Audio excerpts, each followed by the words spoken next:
let's say, for example, I've got $1.5 million to spend.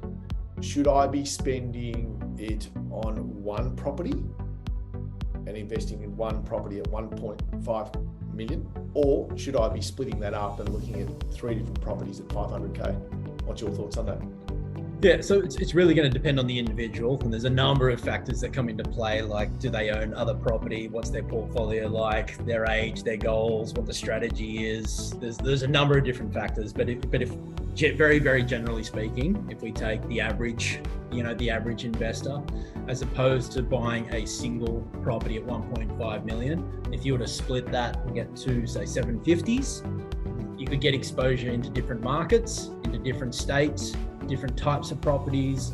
You might do a thing like we call pigeon pairing properties. So you might get a property that might have future development potential or value add potential in, let's say, New South Wales somewhere, and then you might get another property in, say, Brisbane, which might be a stronger capital growth play or a bit more of a cash flow play. So you can diversify your money into different markets. That minimizes some risk.